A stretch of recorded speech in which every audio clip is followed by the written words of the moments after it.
grace to walk away, grace that breaks the yoke. We have seen the mighty hand of the Lord moving in the past season and in this season like never before. Like never before, okay? Um the Lord has saved us from this revolving door. We were on this revolving door. Some, it was a habitual sin that the Lord delivered them from. Some, it was just in and out of a toxic relationship, trying to leave but not having enough grace to stay away. Some being grace to walk away from a toxic marriage. Okay? And it's amazing that when one is in a toxic relationship, one does not really see clearly. Not that the people who are in toxic relationships, they do not know that they are in them. They do not understand or see clearly the severity of the situation. It's only as they walk away that it's like their mind begins to sober up. Even worse, for people who are married and in a toxic marriage, it's even harder for them to be able to walk away from all that they have built, okay, and a life that they have built. But the Lord has allowed a wave of grace, a wave to walk away, the wave that breaks the yoke. Okay, there is that grace and that favor and that mighty hand of the Lord upon us to help us to achieve that which we couldn't achieve in our own strength, to accomplish that which we couldn't by our own strength and wisdom. Okay. um for me, someone who got married so young, it was not easy for me to walk away from my marriage. And the Lord saw how hard it was for me to walk away. And I was also in this revolving door, okay? And so the Lord's grace allowed me to be able to walk away and to be able to hold on to the blueprint that God has given me without looking back. A lot of us have had to leave behind things in order to walk this journey with the Lord. To say, I'm taking God's blueprint now. It's the Lord that's running my life now. Like God is in charge now. God is in control now. Hallelujah. So for me, like I said, I married young, and now as I left my marital home, we were already in the upper middle class, and I understood the repercussions of that decision. And what made it hard for me to come to a conclusion was how it was going to impact my children. It, like, I knew I could bounce back better, but it was the children. Like, how would the children cope and how would the children adjust? Okay. But everything has got time. The Bible said that there is a time for everything under the sun.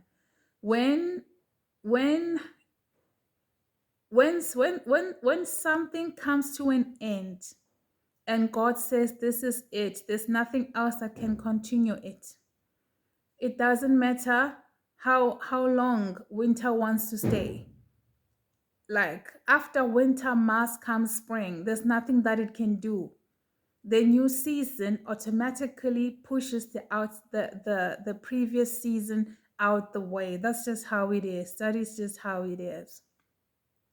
So the Lord has allowed us an opportunity to be able to choose Him, and the Lord has allowed us grace to be able to choose to run with His blueprint, because the Lord gives us all a chance to do right.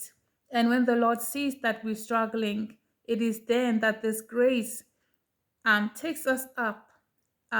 Like, it's as if God carries us in His wings and help us to just cross that river, okay? Because our strength is failing us, our will is failing us, or the Lord allows the situation to be in such a way that will show a person that, look, your life is in danger. Do you see now all I've been trying to say? And then it is then that a person's eyes get open and they realize that they need to get out of the situation. Or sometimes the Lord causes the situation and circumstances to be in such a way that the person has to move, the person has to leave physically. So at the end of the day, God's will is done. God's will is done.